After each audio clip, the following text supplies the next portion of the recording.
안녕하세요.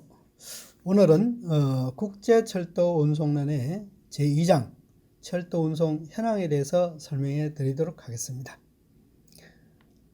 지난번에는 한 장을 한 번에 녹음을 하다 보니까 파일이 너무 커가지고 이 클래스 상에서 운영이 잘 안 되었었습니다. 그래서 근본부터는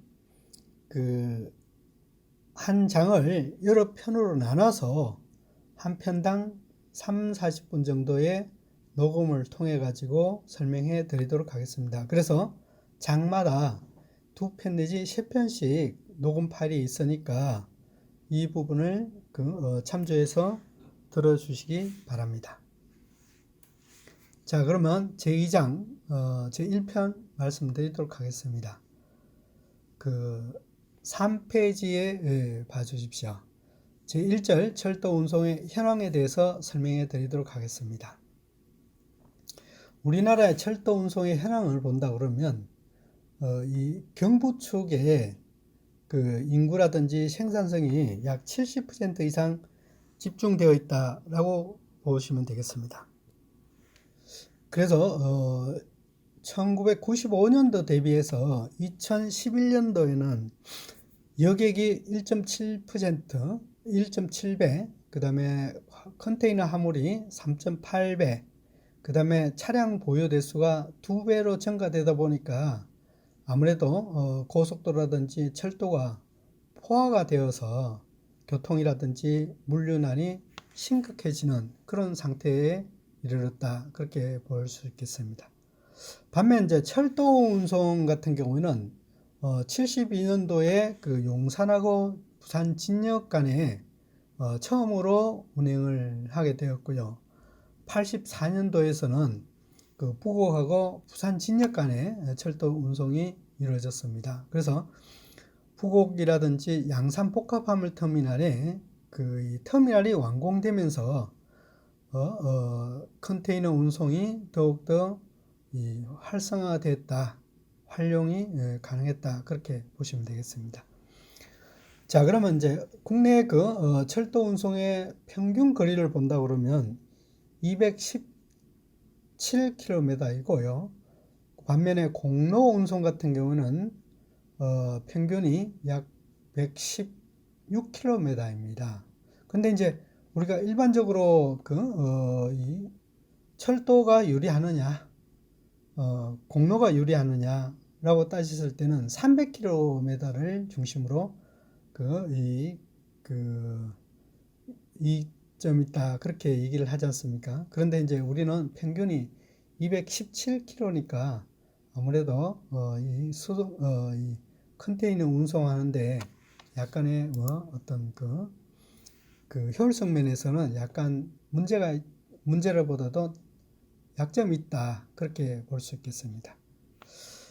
자, 그러면 컨테이너의 수송 분담률을 보도록 하겠습니다. 그래프에 보시면 2009년도 대비해서 컨테이너가 2012년도를 정점을 해서 2017년도까지는 계속적으로 감소를 하게 되었죠, 그죠? 근데 이 이유는 뭐냐면 트럭킹 같은 경우는 출발지 화주에서 상차를 해서 도착지까지 바로 도착해서 하환을 시킬 수 있는 그런 도어투도어 시스템이 있기 때문에 굉장히 편리성이 높은 반면에 철도 같은 경우는 발송지 화주에서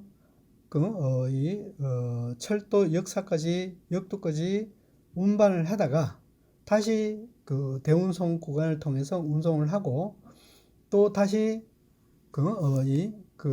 화주까지 도착지 역도에서 화주까지 운반하는 소운송이 연계되어 있기 때문에 불편성이 있지 않습니까? 그죠?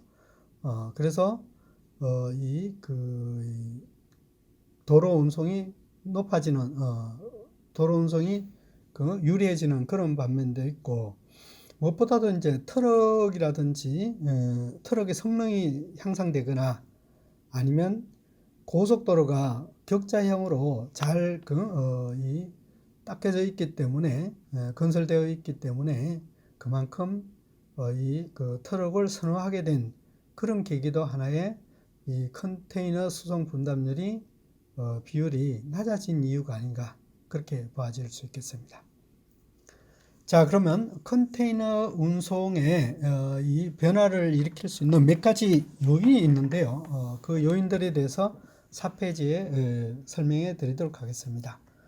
먼저 자파 운송이라고 볼 수 있겠는데, 자파 운송 같은 경우는 이 화주들의 어떤 상품화에 따라서 포장이 굉장히 다양하지 않습니까? 그런데 그 부분을 팔레트를 통해서 국가표준 TB11형하고 12형을 중심으로 해서 팔레트화를 이 모듈화했기 때문에 그만큼 표준화율이 높아졌고, 그 다음 팔레트하고 컨테이너하고 정합성이 되지 않습니까? 그죠? 20피트 같은 경우는 단면에 5개에서 2열로 쌓으면 10개가 되지 않습니까? 그죠? 10팔레트가 되듯이 이렇게 표준화 정합성이 되다 보니까 아무래도 이 편리성이 있어서 컨테이너 위에 팔레트 적재 화물이 증가되어서 컨테이너 운송이 증가될 수 있다. 그렇게 보시면 되겠습니다. 그 다음에 거점 시설의 정비라고 볼 수 있겠는데, 앞서 말씀드렸듯이 이 부곡이라든지 그 다음에 양산 복합 화물 터미널 중심으로 해서 물류 거점들을 이 건설 운영을 하다 보니까 아무래도 화주들이라든지 운송사들이 활용도가 높아지지 않습니까? 그죠? 그래서 이 철도의 물류 거점들을 정비하다 보니까 하게 되어서 이 컨테이너가 화물이 증가될 수도 있다. 그렇게 보시면 되겠습니다. 자, 세 번째 이제 정보 기반 시설이라고 볼 수 있겠는데요. 화물 터미널 트럭 같은 경우는 TMS라든지 뭐 다양하게 있겠지만, 우리 철도 운송 같은 경우는 KLS라든지 KT넷을 접속해서 그에 대해서 정보를 전달하고 화물의 위치 추적이라든지 위치 관리라든지 이런 부분들이 원활되기 때문에 정보 기반을 통해서 이 컨테이너의 추적이라든지 이런 부분이 가능해서 실제적으로 이 컨테이너 운송이 선호된 거 아닌가 그렇게 봐줄 수 있겠습니다. 자, 다음은 문전 운송 시설이라 볼 수 있겠는데, 앞서 말씀드렸듯이 제일 큰 단점은 이제 완결성, 즉 다시 말하면 도어투도어 시스템이 안 되고 있지 않습니까? 그래서 철도의 역사까지는 트럭으로 갖고 오는 소운송하고, 그 다음에 구간 대 구간 운송을 한 대운송하고, 도착지의 소운송, 즉 다시 말하면 역도에서 하역해서 도착지 화주까지 운반해주는 이 부분이 이제 소운송이라고 볼 수 있는데, 소운송하고 대운송하고 연계를 통해서 일괄 서비스를 해주기 때문에 문전 운송 시설이 되어 있어서 이제 컨테이너 화물도 증가되어 있다. 철도 운송이 증가되고 있다. 그렇게 볼 수 있겠습니다. 무엇보다도 이제 컨테이너 운송이라고 볼 수 있는데요. 컨테이너 운송은 우리가 일반적으로 생각하고 있는 수출입용 컨테이너를 중심으로 얘기입니다. 40피트, 20피트, 40피트, 45피트, 43피트도 있겠죠, 그죠? 있는데 이런 부분들을 대량 운송이 가능하지 않습니까, 그죠? 그래서 미국의 횡단 철도 운송 같은 경우는 40피트짜리를 이 100개의 화차를 연결해서 2단을 쓰다 보면 1회 운송량이 200개 정도가 된답니다. 200TU가 정도 되는데 200개 정도가 되는데 그런 부분들을 대량 운송을 하다 보니까 아무래도 이 컨테이너 운송이 선호하게 되지 않느냐 그렇게 봐줄 수 있겠습니다. 다음은 일괄 운송 시설 확대라고 볼 수 있겠는데, 앞서 말씀드렸듯이 포워딩사들하고 연계돼서 소운송 시스템이 잘 되어 있습니다. 그래서 공단이라든지 항만이라든지 인입선을 설치해서 바로 거기서 이 상차를 해서 도착지에 도착지 역도에서 하와를 해서 그 다음에 이 최종 목적지 화주까지 소운송 이런 부분들이 연결을 잘 시키기 때문에 일관 운송 시스템이 확대됨으로써 철도 운송이 활성화되지 않느냐 그렇게 보아줄 수 있겠습니다. 이제 이게 국내만 아니라 이 운송 거리가 긴 유럽이라든지 뭐 가까운 일본 같은 경우에도 이런 어떤 철도 운송이 상당히 활성화되고 있는 그런 추세다 그렇게 말씀드릴 수 있겠습니다. 자, 다음은 5페이지 철도 역사에 대해서 말씀드리도록 하겠습니다. 먼저 1950년도에는 경인선, 즉 다시 말씀드리면 여기 노량진에서 제물포 사이에 이 1897년도 얘기죠. 완성되었고요. 그 다음에 경부선은 1901년도에 그 다음에 서울하고 신의전은 1902년도에 이런 식으로 해서 대략 원거리라든지 화물임 이동량이 많은 지역을 중심으로 해서 이렇게 철도가 이루어졌고 그 이후에 계속적으로 뭐 전라선, 경춘선, 중앙선, 영동선 이런 식으로 이루어지고 있었습니다. 자, 60년도에는 이제 교외를 이런 어떤 구간 운송을 근간 운송을 중심으로 해서 연계시키는 부분이요. 능곡에서 의정부라든지 영등포에서 인천이라든지 확장한다든지 그죠? 뭐 그런 부분. 그다음에 예미에서 고안 이런 부분들요. 그래서 근간 운송의 기반 운송에 대해서 연계시키는 이런 어떤 운송들을 철로들을 많이 개설을 했습니다. 그 다음에 70년도에서는 대부분이 이제 중앙선이라든지 태백선 중심으로 해서 이 광산물이라든지 원물을 많이 운반하기 위한 그런 어떤 이 철도를 많이 개설했다 그렇게 보시면 되겠습니다. 80년도에는 이제 좀 더 이제 제철소라든지 아니면 인입선을 중심으로 한 공단이라든지 아니면 큰 단지 산업 시설이라든지 이런 중심으로 해서 인입선을 중심으로 많이 개설을 했고요. 2000년도에는 이제 여객을 편의성이라든지 중심으로 많이 하게 됐습니다. 그래서 안산 오이도라든지 안산선이라든지 경전선, 호남선 뭐 이런 형태로 철도 여객 중심으로 많이 편의성을 강하게 해서 많이 했습니다.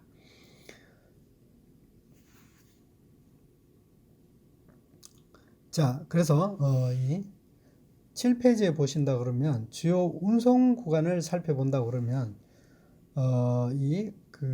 원거리를 중심으로 한 부분은 이제 대부분이 수출입 물동량이고요. 그 다음에 이제 석탄이라든지 광산을 원석을 중심으로 한 부분들은 강원권에서 수도권으로 움직이는 이런 어떤 철도를 중심으로 많이 했고요. 그 다음에 이제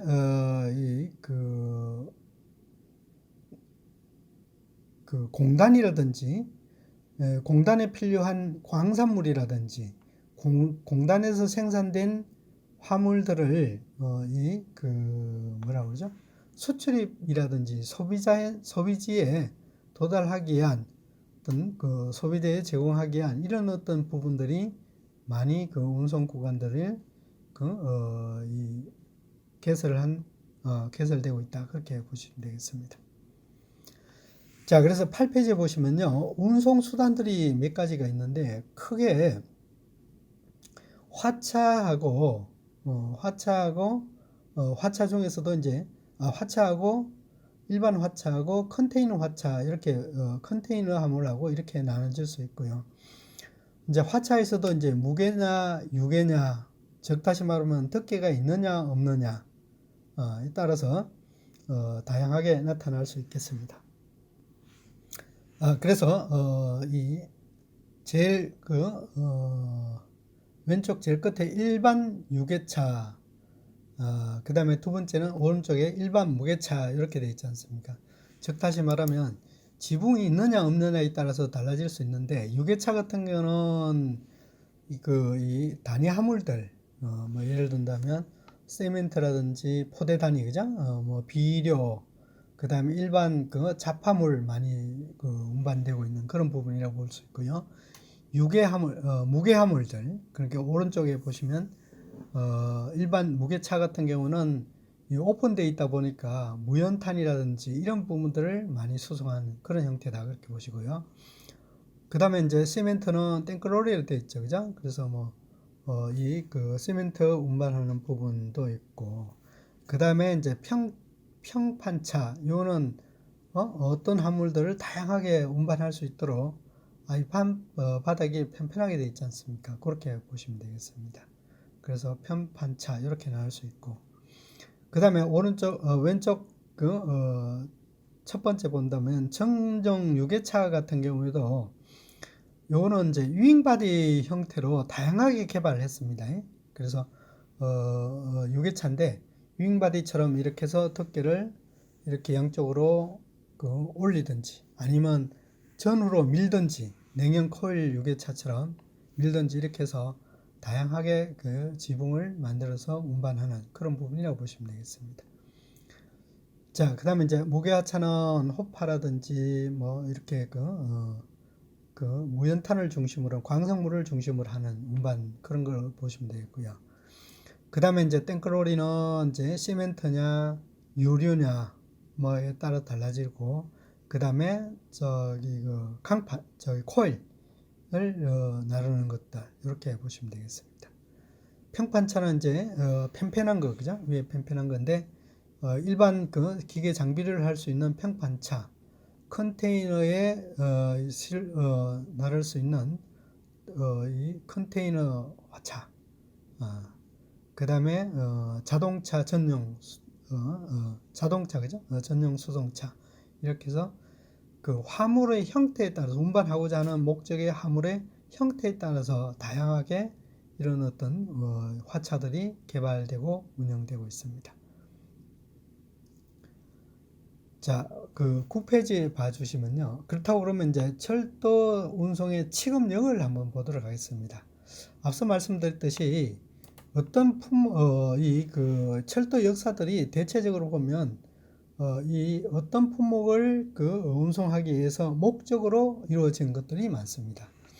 그래서 이 단양의 도담이라든지 쌍용이라든지 사마, 옥계 이런 부분들은 석회 지역이 있지 않습니까? 그래서 시멘트를 생산해서 가공해서 수도권으로 운반하기 위해서 만드는 어떤 시멘트들이 여기 시멘트를 많이 취급하는 그런 역들이라고 보시면 되겠습니다.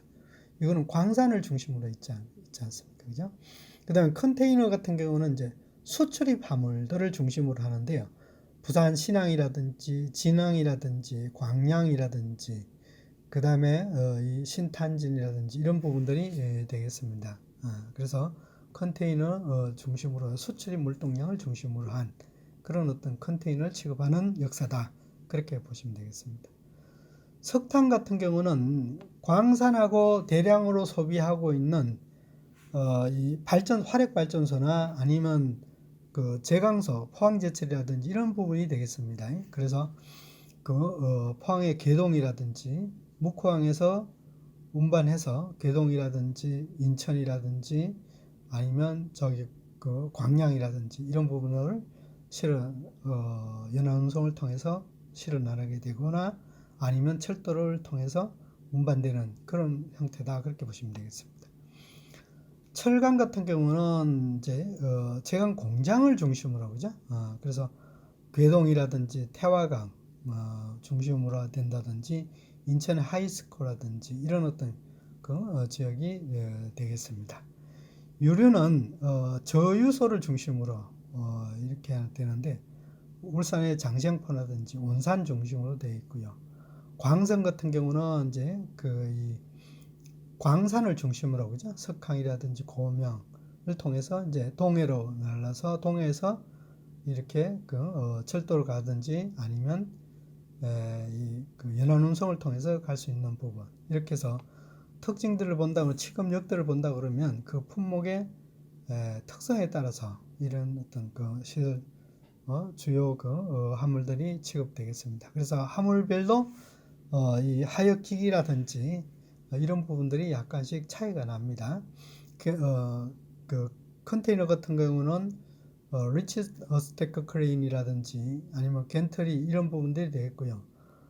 석탄 같은 경우는 무엇보다도 그냥 플랫폼에다가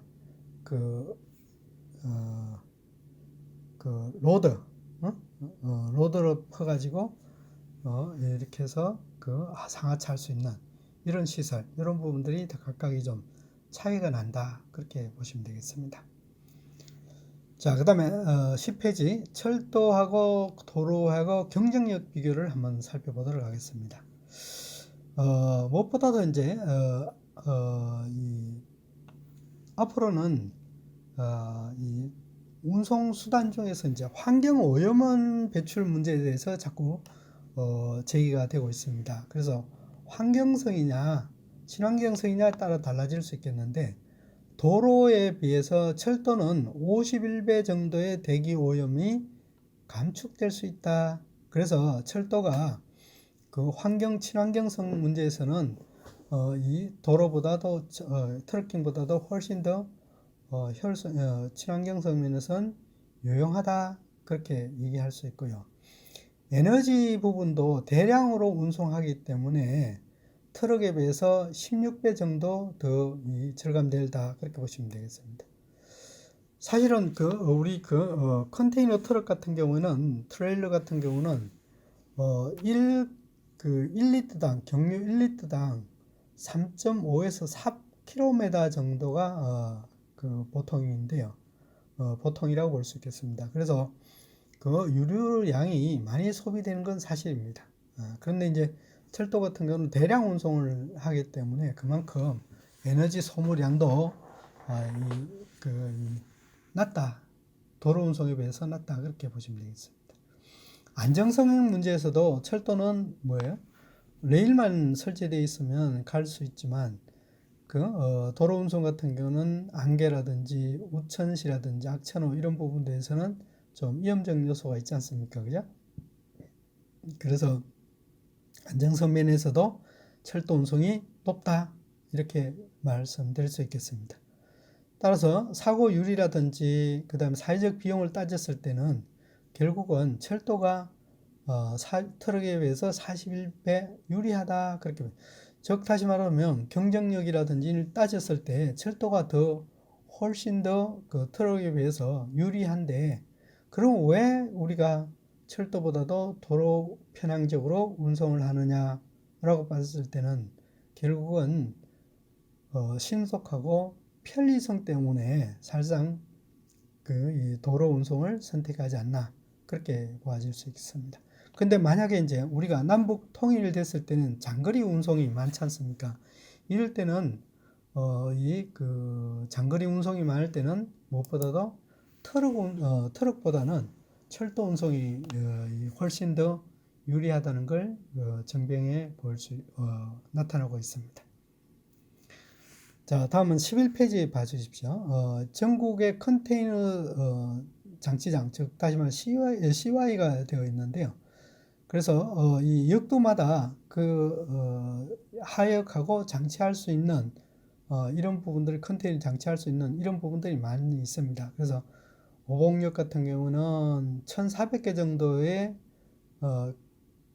1,400개죠, 그죠? TU를 보관할 수 있는 그런 어떤 장치장이 있고요. 부산 진역 같은 경우에도 400여 개 정도 동시에 저장할 수 있는 그렇게 있습니다. 그래서 각 역도마다 이렇게 그 CY를 설정을 해서 거기서 잠시 보관 또는 환적 또는 유통 가공 이런 부분을 할 수 있도록 다양한 어떤 그 컨테이너 어장들 장치들을 설치 운영하고 있습니다. 자, 다음은 이 내륙 그 복합화물 터미널이라고 볼 수 있겠는데요. 수도권 같은 경우는 군포 복합화물 터미널하고 의왕에 있고요. 그 다음에 부산 같은 게 양산하고 양산 복합화물 터미널 되어 있고요. 그 다음에 호남 같은 경우는 장성 터미널, 정성 복합화물 터미널 되어 있고, 중부권은 청원 영기, 그 다음에 영남권은 칠곡, 그 다음에 파주에는 또 남북 통일 대비해서 또 이 복합화물 터미널 되어 있지 않습니까? 그죠? 그렇게 해서 전체의 그 복합화물 터미널 이런 부분들이 전국의 네트워크를 거점을 중심으로 해서 물류 거점을 중심으로 네트워크가 되어 있다. 그렇게 볼 수 있겠습니다. 자, 그 다음에 이제 인입선 무엇보다도 아까 말씀드렸듯이 이제 도어토더 시스템이 안 되다 보니까 실제적으로 불편한 점이 많습니다. 아무리 그 소운송이 발달되었던 지언정 또 그 환적하고 그 다음에 그 환적에서 운반하다 보니까 그만큼 그 비용이 발생되고 있습니다. 그런데 이제 이런 어떤 그 항만이라든지 그 다음에 공단을 중심으로 해서 뭐예요? 인입선을 설치할 경우에는 바로 거기서 그 하역에서 바로 저기 그 운반해 준다고 그러면 그만큼 만족도가 높아지지 않습니까? 그죠? 그래서 항만을 중심으로 한 인천, 평택, 뭐 대산, 항만 배후지는 거의 다 이제 이 인입선이 설치되어 있다 그렇게 볼 수 있겠습니다.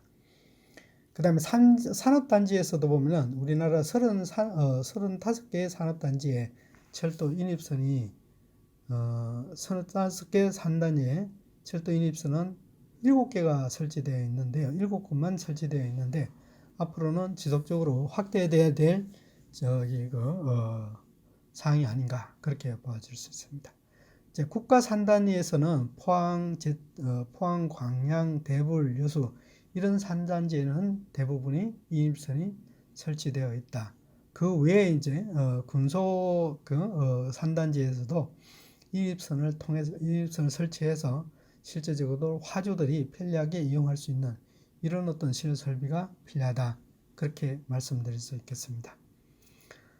다음은 14페이지에 봐주십시오. 그래서 이 품목별로 아까 말씀드렸듯이 취급의 어떤 그 품목별로 거점화를 하고 활성화시키겠다 이런 차원에서 컨테이너 같은 경우는 경부선을 중심으로 한 두정이라든지 양목이라든지 부산 신선대라든지 뭐 이런 어떤 될 것 같고요.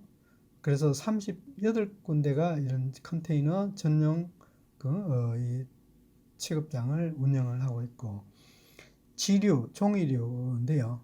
이 부분은 보면 장항이라든지 이런 부분들은 생산 거점에서 그 생산지에서 그 상체를 할 수 있도록 되어 있고 용산이라든지 창동 같은 경우는 수도권의 이 소비지 입지형의 어떤 지류인데 대체적으로 신문용지 두루마리처럼 큰 거 있지 않습니까? 그죠? 그런 신문용지 이런 부분을 중심으로 해서 많이 운송을 하고 있습니다. 거점을 활용하고 있습니다.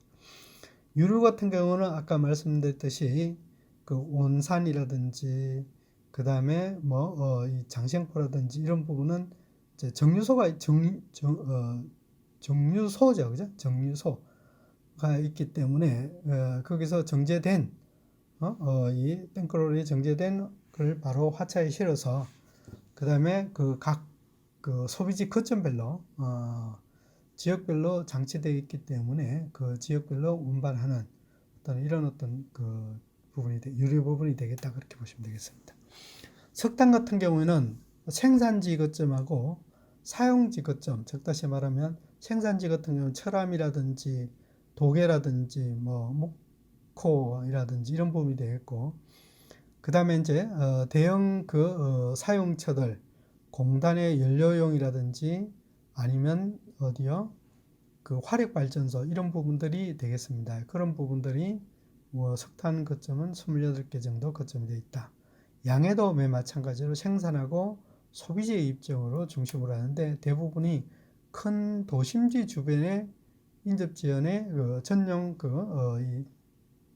인입선을 설치해서 운송을 하고 있는 그런 형태입니다. 그래서 양해 같은 거는 36개가 거점이 운영되고 있다.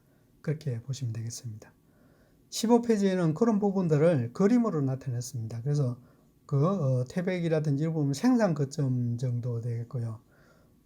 그래서 그 다음에 수도권이라든지 포항이라든지 여수 이런 부분들은 소비지도 되겠고 또 완성품된 거기서 완제품된 연료를 사용해서 완성품을 가공해서 완제품들을 또 수도권으로 나르는 이런 형태의 어떤 거점들이 취급력들이 다양하게 구축되어 있다. 그렇게 보시면 되겠습니다.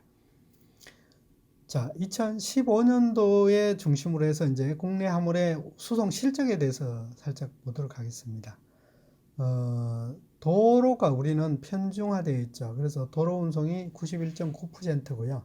철도는 1.9% 굉장히 미미합니다. 예, 그래서 앞으로는 이제 철도 운송을 남북 통일되면 이 도로 운송보다도 철도 운송이 높아지지 않을까 그렇게 보아질 수 있겠습니다. 그 다음 수송 분담률도 살펴본다고 그러면 실제적으로 도로가 91.4% 정도 되고요. 2015년 기준입니다. 철도는 1.9%, 2% 미만이다 그렇게 보시면 되겠습니다. 오히려 연안 운송보다도 좀 떨어지는 그런 형태다 그렇게 보시면요. 철도하고 해운은 도로에 밀려서 전차 이제 연평균적으로 따진다 그러면 감소되는 그런 추세다 그렇게 볼 수 있겠습니다. 그래서 활성화 방안을 마련해야 되는데 무엇보다도 아까 217km라고 그랬지 않습니까? 그죠? 운송 거리가 짧고 그 다음에 이 환적을 해야 되기 때문에 환승을 해야 되기 때문에 그래서 불편함이 있어서 아무래도 도로 운송에 밀리지 않나 그렇게 보아질 수 있겠습니다. 자, 17페이지에 육상 화물의 운송 분담도 마찬가지라요. 2015년도에 비해서 도로에 비해서 철도는 6.5%, 도로는 93.5%, 도로로 편중되어 있는 그런 추세다. 그렇게 보시면 되겠습니다. 그 다음에 운송량 추이도 본다고 그러면 대체적으로 품목별로 본다 그러면 컨테이너가 가장 많습니다. 컨테이너가 가장 100kg 미만일 때도 컨테이너가 가장 많고요. 400kg 미만일 때도 컨테이너가 가장 많은 걸로 그렇게 나타나고 있습니다. 그 다음에 이제 양회하고 비교했을 때는 대부분이 이 장거리 같은 경우는 철도를 한다고 그러지만 단거리 같은 경우에 이런 부분들도 석탄이라든지 양회, 철강 이런 부분들도 철도 운송을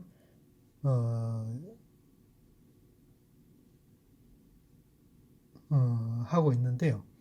이 부분은 뭐냐면 대량으로 되어 있고 인입선이 설치되어 있기 때문에 편리성 때문에 이 화차를 이용하지 않나 그렇게 보아질 수 있겠습니다. 자, 그 다음에 이제 그렇다면 이런 이제 철도 화물 운송을 활성화하기 위해서 몇 가지 이제 18페이지 되겠습니다. 선진국에서도 지원을 많이 하고 있는데 유럽 같은 경우는 워낙 방대하고 국가 간에 이제 EU가 통합되면서 운송망이 폭이 넓어졌지 않습니까? 그죠? 그 다음에 운송망도 다양하게 해서 운송망들을 계속적으로 확충하고 있고요. 그래서 운송 수간을 특급 열차를 통해서 수송 시간도 단축한다든지, 그 다음에 이걸 이용한 화주들한테 친환경에 관련된 인센티브를 제공한다든지 이런 다양한 정책을 쓰고 있습니다. 그래서 이제 도로 같은 경우에는 화물 자동차라든지 휴가철 이런 부분도 가능하면 운행을 금지함으로써 도로 철도 활성화될 것이다. 그렇게 보여질 수 있겠습니다. 자, 프랑스 같은 경우에도 이제 세제 지원이라든지 이용한 화주들에 대한 겁니다. 철도 이용한 화주들한테 세제 지원금이라든지 고속도로의 요금이라든지 아니, 그 요금이라든지 이런 것들을 지원해주는 이런 부분이 되겠습니다. 그래서 이 도로는 40톤 이상, 뭐 7.5톤 이상은 휴가철 금지, 뭐 트럭 기사들의 정시 시간, 뭐 정시 주행, 뭐 이런 식으로 규제들을 강화시키고 있는 그런 형태다 그렇게 보시면 되겠습니다. 독일도 매 마찬가지입니다. 석유세라든지 뭐 이런 어떤 전력세라든지 이런 부분들을 세금을 감면해주고 있는 형태다 그렇게 보시면 되겠습니다. 특히 스위스 같은 경우는 알프스를 통과할 때는 철도보다도 트래킹보다도 철도로 수송해야 된다는 어떤 그거를 법으로 정해놨습니다. 그래서 만약에 이제 어겼을 때는 그에 대한 페널티를 물게 돼 있고, 그 다음에 트럭도 주행 시간이라든지 뭐 이런 부분들을 제한을 해버렸습니다. 그래서 이 야간 10시부터 아침 5시까지 통행이라도 금지를 한다든지 일요일 주행 금지를 한다든지 이런 식으로 그 도로 운송에 대해서 점차 강화를 하면서 철도로 전환하고자 하는 게 특징이다. 유럽 같은 경우는요.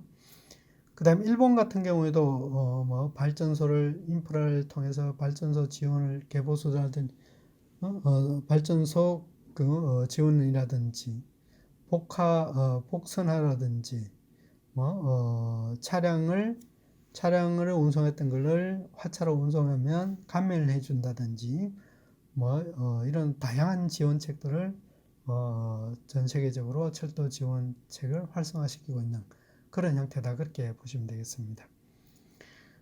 그 다음에 이제 OECD의 수송 분담률도 본다 그러면 대체적으로 철도가 상당히 높죠. 우리 부에서 그죠? 여기는 OECD 국가의 평균 22%가 그 23%가 뭐예요? 철도 운송을 하고 있는 거다. 우리는 2%도 안 되는데, 그죠? 그렇게 보시고요.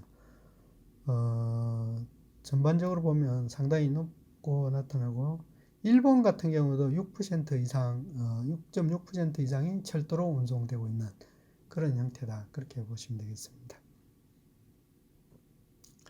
자, 20페이지에 품목별 거리대 특성 분석을 한번 해보도록 하겠습니다.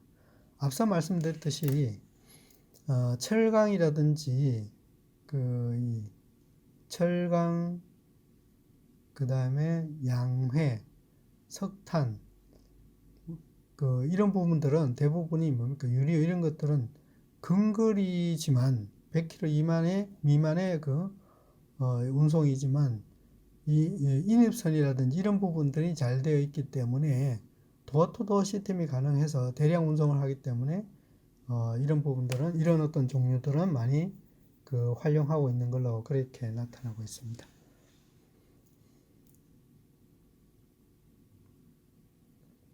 (21페이지) 봐주십시오. 철도 화물의 품목별 수송 실적을 한번 보도록 하겠습니다. 근데 컨테이너 같은 경우에는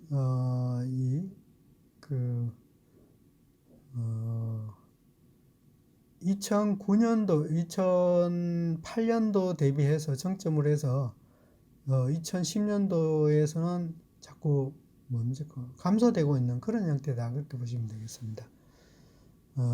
그 다음에 이제 2014년도인가 그 당시에는 철도로 운송했을 때에 세제료라든지 지원금 이런 것들이 좀 있었기 때문에 국가적으로 장려했기 때문에 자꾸 약간 증가됐었고요. 그 이후로는 철도 컨테이너 화물은 점차 운송이 낮아지고 있는 그런 형태다 그렇게 보시면 되겠습니다. 전체적으로는 마이너스를 실적을 갖고 있습니다. 양해 같은 경우는 거의 꾸준하다고 보시면 되겠습니다. 양해 자체는 뭐예요? 이 산업재를 운반하기 때문에 대량으로 운송하고 그 다음 인입선이 설치되어 있기 때문에 광산의 어떤 이 양해 공장에서 바로 적재를 해서 도착지에 이 레미콘 회사까지 바로 인입선이 설치되어 있기 때문에 꾸준하게 되어 있다 그렇게 보시면 되겠습니다. 석탄도 마찬가지인데요. 석탄도 사실상 이번은 이제 석탄이 이제 감량을 하게 되겠죠. 왜냐하면은 친환경 연료지 않기 때문에 친환경 소재를 많이 쓰고 있는 그런 형태입니다. 특히 그 발전소의 연료 이런 부분들이 이제 제재를 가하다 보니까 점차 운송량이 줄어들고 있는 그런 형태다 그렇게 보시면 되겠습니다.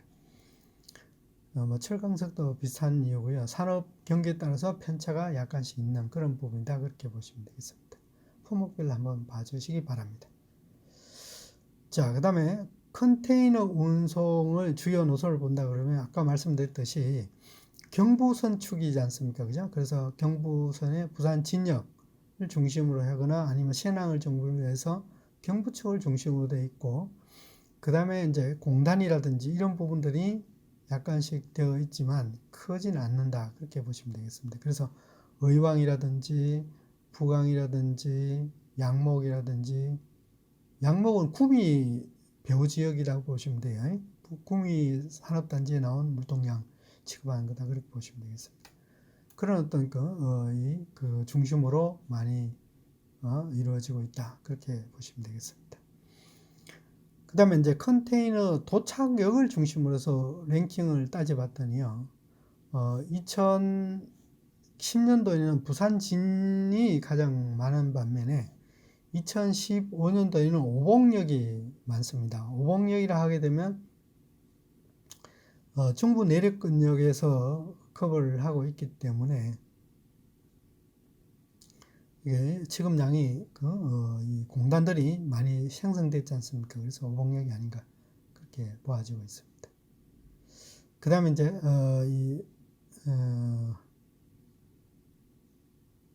부산 진역하고 북철송장, 즉 다시 말하면 이 부산 진역을 중심으로 한 거죠. 부산을 중심으로 해서 북철송장이라든지 부산 진역 이런 어떤 형태로 이루어지고 있고, 항만을 중심으로 이루어진 게 특징이다. 그렇게 순위가 바뀌어지고 있다. 그렇게 보시면 되겠습니다. 자, 양해 같은 경우에는 아까 말씀드렸듯이 단양이 이제 주산지지 않습니까? 단양에서 서울 수도권이라든지 내륙을 통해서 중부 내륙권을 운반하는 이런 부분이 많이 제천을 통해서 이렇게 그죠? 오는 부분이 되겠습니다. 그래서 이 물동량의 전 40% 이상을 차지하고 있고요. 그래서 강원권하고 충북 경북권에 집중적으로 되어 있는데, 그걸 경기라든지 경북권 충청권으로 중심으로 많이 운반을 하고 있습니다. 자, 석탄 같은 경우에는 광산을 중심으로 해서 무연탄 같은 광산을 중심으로 해서 산업 단지 공장을 중심으로 단지로 많이 수송을 하고 있죠, 그죠?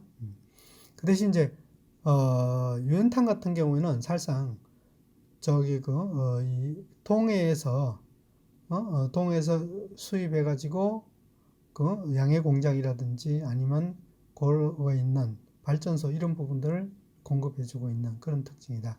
그렇게 보시면 되겠습니다. 그래서 화력 발전소, 철강 제강 공장, 그 다음에 연탄 공장, 이런 부분들이 인입소가 설치되어 있기 때문에 바로 화차로서 이동하는 어떤 그런 시스템이다. 그렇게 보시면 되겠습니다. 철강 같은 경우는 대부분이 광산을 중심으로 해서 그죠? 그래서 이 포항제철 또는 여수 그죠? 광양제철, 그 다음에 여기 당진 하이스코 있죠, 그죠? 그걸 중심으로 해서 이런 어떤 운송량들이 많이 나타나고 있습니다. 그래서 이런 부분들이 주변 역하고 제조 공정하고 그죠? 철강 제강의 공장하고 연합돼서 이렇게 움직이고 있다. 그렇게 보시면 되겠습니다. 자, 그 다음에 유료 운송도 매우 마찬가지입니다. 울산 장생포라든지 울산이라든지 울산 중심으로 해서 내륙으로 운반하는 그런 어떤 철도로 운송하는 그런 부분이다. 그렇게 보시면 되겠고요.